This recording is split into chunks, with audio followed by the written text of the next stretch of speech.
Hey everyone, welcome back to my channel. In today's video, I am going to go through my May vintage booth sales with you, tell you everything that's sold for me in May. I opened up a vintage booth here in Waterloo, Iowa, in America, not Canada. I still always have to do the disclaimer. It's called PS Treasures and Collectibles. It's in our downtown. I don't think they've been open a year yet. When they first started, they kind of were like, oh, if you want to do crafts, do whatever, different, just rent the space and you can sell whatever you want. Most people there now, I think almost everybody is now vintage. So it is more like an antique mall type of booth, although it still has a much more casual flea market type vibe to it. It's not one of those booths where people like have their own rooms and, they're all styled.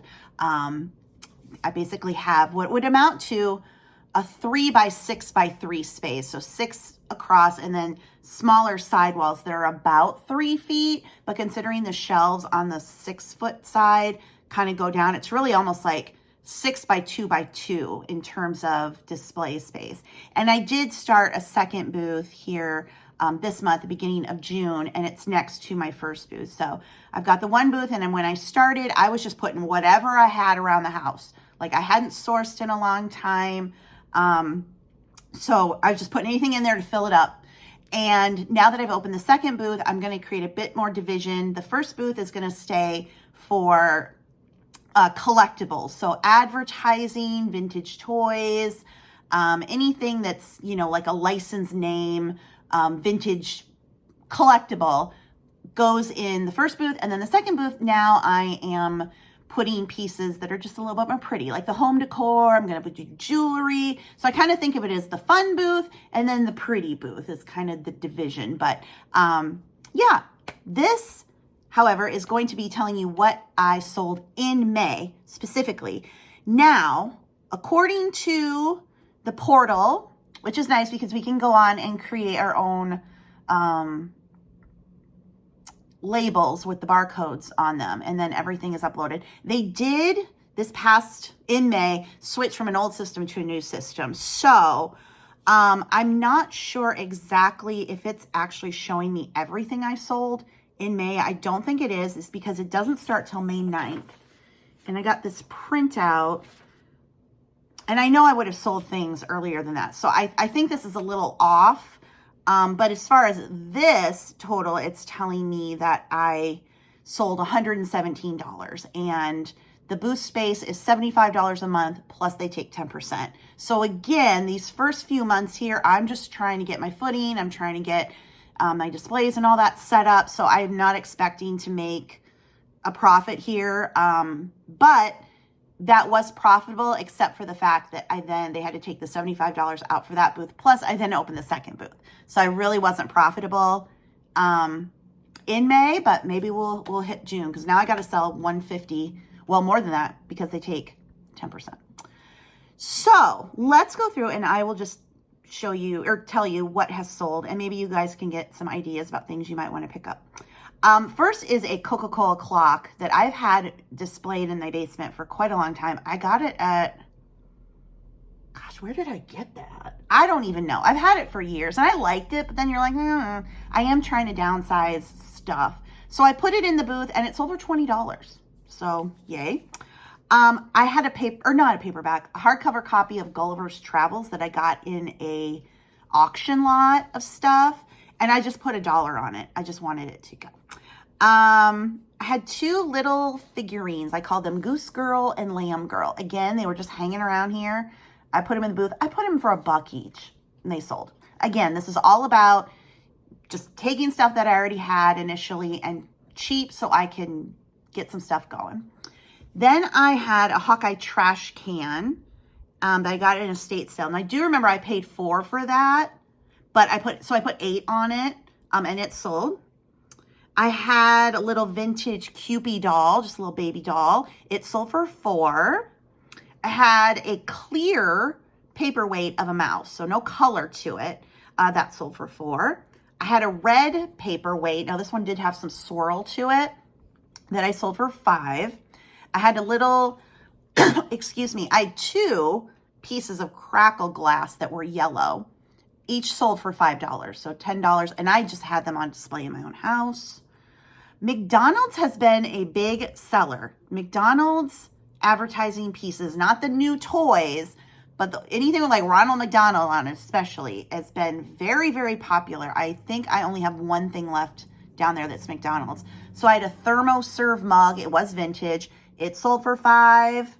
I had a sad dog print. I did a Goodwill shop with me and I showed you that. It was just sad dog print. It sold for $5. I had a little bag of just some crystals that had been like from an auction lot or something. Those sold for $5. More McDonald's. I had just 2 basic ceramic coffee mugs that had McDonald's on them. I sold 2 of them for $3 each. Another, let's see, a McDonald's Frisbee, a small one, plastic, it sold for $3. I had a McDonald's cup that said caution hot cup. I think it was plastic. It sold for $2. And again, I did look all of these things up on eBay before I put them down there. But again, I just really wanted to move things. Another McDonald's cup. I remember this one had some wear to it. Sold for, was it $2 or $1? Because there was another plastic cup. So plastic cup, another cup, a caution hot cup, a Frisbee, a Coke cup, and the thermoserve. Anyway, all the Cokes or all the McDonald's stuff sold. So yeah, if you're out and seeing those older McDonald's coffee mugs, I think they do also sell on eBay, but like I didn't want to ship stuff. I'm over shipping things that are breakable unless I have to. So bye. There was a Dr. Seuss Funko Pop that I got at a Fill-A-Bag sale. That sold for $5. Isabel Bloom is a pottery maker here in Iowa that people really like to collect. It doesn't seem to have really much of a resale on eBay, but in the booth I had, it was just a little jar lid that would go onto a canning jar, and that sold for $5. I had a pack of Hawkeye pens, Iowa Hawkeye pens, sold for $3. A Royal Albert tea cup that I had hanging around, I put $3 on that. I had an Anchor Hawking bowl. It was white and then it had shamrocks on it. It did not have the lid. It sold for $5. Mini mason jar. What was that? Mini mason jar for $3. I mean, obviously it says mini mason jar, but I don't remember a mini mason jar. Well, $3. I had some little Garfield items, and Garfield is a great pickup, the vintage Garfield stuff, the little PVC toys, books, anything Garfield. I could have put that on eBay, but again, I was like, you know what? Let's just take it to the booth, because my mindset now is let's try it in the booth first. If it doesn't sell there, I can bring it back home and sell it on eBay. So I had 3 little PVC Garfields. I put $2 each on those. They sold right away. And then I had a little pack of Garfield playing cards. They were in a little rough shape. I put 2 on those, and those sold right away. And then and these were, a lot of this now is stuff I got in auction lots. So then finally there was a train whistle that had come from Branson, Missouri.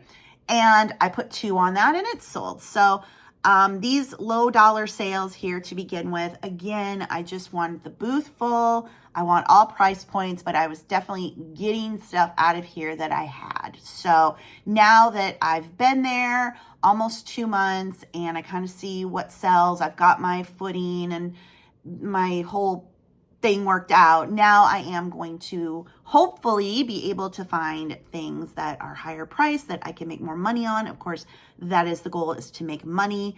But it is important to have small little things, because there's nothing worse than going shopping and you can't get anything. So to be able to go someplace and get something for $1 or $2, I think that's really important. It also helps people remember your store or your booth or wherever it is you're selling, that, hey, that person has really affordable things and you want to do a little bit of shopping, and to be able to go and spend a little bit of money. And so, yeah, all of the little smalls added up.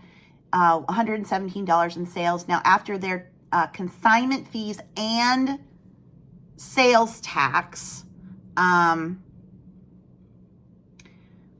It says total taxable sales were $125.19, and that includes taxes and fees. And then net sales after fees and card fees and taxes, $105.30. So I think that's actually what I made. But again, I did have to then pay ahead for the new booth. So this time when I went in last week, I actually owed $44.70 because I had to pay the booth rent. I made enough in May to cover one booth's rent, but I then started the second. So I'm still in the hole. We still have not been profitable, but it is coming. One thing I'm really learning with having a booth is that you have got to promote it yourself. I've started a Facebook page for both the booth and my eBay store, and I am just posting. I'm trying to post daily there, everything that's been going on in the past month. As you know, my brother passed away, so I kind of fell off of that, and I fell off the booth too. I wasn't going down there and stocking like I plan to now going forward. But having a Facebook business page for your booth, not the kind of page where people friend request you, but they like the page. That's what you want to have if you have a local spot. And I find it very beneficial to just be posting pictures there, using hashtags. So antique mall, antique store, antique mall booth, antiques, vintage. These are all keywords that people on Facebook are looking for. I do the hashtag Iowa, hashtag Waterloo, Iowa. So, and then if there's a specific thing I'm showing in the pictures, like if it's John Deere, hashtag John Deere, hashtag Iowa Hawkeyes. You want to get that local market because it's great to have followers from all over the world on your page, but it's the local people that are going to go to your booth. So to just be promoting as much as you can on Facebook. Facebook pages are free and easy to create. You just create it from your main Facebook account, the friend account. Then you can just create business pages. It's free, it's easy, and just to be pumping out content there, and of course to interact with other local businesses. I created a Google map of all the secondhand shopping here in Waterloo. So if people, when people go antiquing and thrifting, they want to go to different spots, so I have a map put together of all the shops that they can go to here. When I'm downtown there, I might tag another business that's downtown. You just really want to approach it like it's your local brick and mortar store. You may be renting a spot, but in my mind, you need to promote it like your booth is a standalone store and take ownership of that and do the work to promote it. And Facebook is ideal for that because, again, that's where local customers are going to be. They said they've had people come in that saw it on Facebook in my post, so that's great.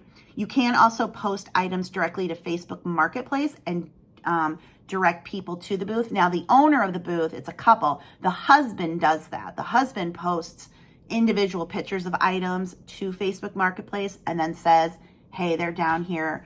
And they've had people, I think that was how the McDonald's stuff sold. They said he posted it and somebody came down straight away and got like the Frisbee, the mugs and stuff.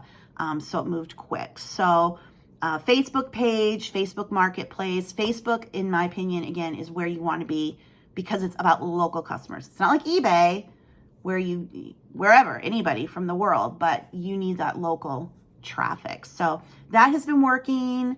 I'm excited about this next month. I've already made booth rent so far this month because I had a big sale this morning of a $60 piece. So we'll talk about that next month, but I'm already at $124.95 in total sales for June. Again, $150 is my booth rent, and then they take 10% off that. So I'm almost there. So I definitely will be profitable in June, which is exciting. And yeah, we'll just see how much I can grow it. It's fun. I love it. I love the local selling when I actually then don't have to be there. There's no shipping. There's no returns. There's no customer questions. I buy it, I label it, I take it down there, and I get the money. So I love it. If you haven't looked into selling local, obviously it depends on what you sell. But if you do vintage, definitely look around your area, see if there's a mall. We have 2 malls here. The other one is called Calico and Company. It used to be called Calico Hen House.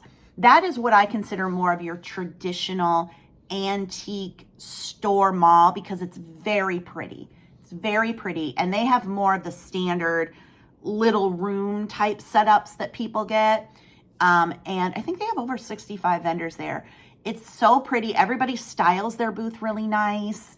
For me personally, when I heard what the cost and percentage that Calico takes, I didn't think I could make money there because I don't usually have the higher end items. I mean, if you go there, people have the glass, the vintage ephemera. They've really got some really good pieces that are worth more. And I typically don't get those kind of things because I don't pay up for things. Like, unless it comes in like for $1. So I just didn't think I could do Calico. Also, people there style their booths very, very well, especially the main floor. There is a basement level, but the main floor, everybody has their little spaces, but it also flows. So you do almost feel like you're shopping in one store, even though it's different vendors, just because of how well people do their displays. And so everything just flows. This is much more anything goes.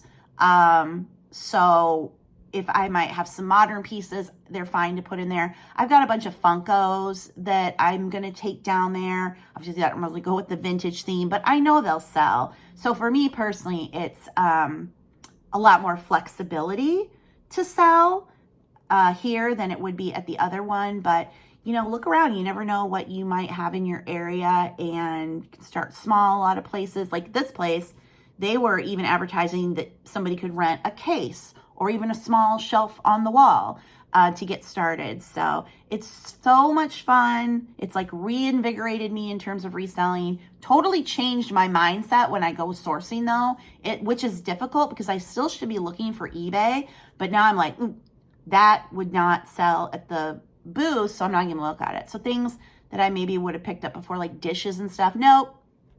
What's eye-catching, what's fun, what's gonna draw people into the booth? I think that's another difference, is that maybe people go into a place like this and they're not even really looking for something, but something catches their eye and they get it, versus more of a traditional antique mall, which there is that, of course. But if you want, a swing vase, maybe you go to an antique mall knowing that somebody in there is going to have swung vases, right? Did I call it a swing vase? Swung vase. Or you collect a certain piece of something, right? And you go into a big antique mall and you're pretty sure somebody in there is going to have it. This is more, like the McDonald's collector, he went and got it, but also people that just go and, oh, that's cute, that's fun, I want that. So I love it. I'm having a great time. I did join a couple Facebook vintage booth groups. I know Jenny and Tanya used to operate one, but I know Jenny quit that because there was a lot of drama. I was like, So there's another one that I'm in, Vintage Booth Pro Community or something. That's the one that just keeps now popping up on my feed and that I've posted a little bit about. But anyway, it's just a new thing to do and it's exciting. And when you're been self-employed for as long as I have, and you can just fall into a rut and burn out on the same thing day after day, it's nice to have something that's new and fun.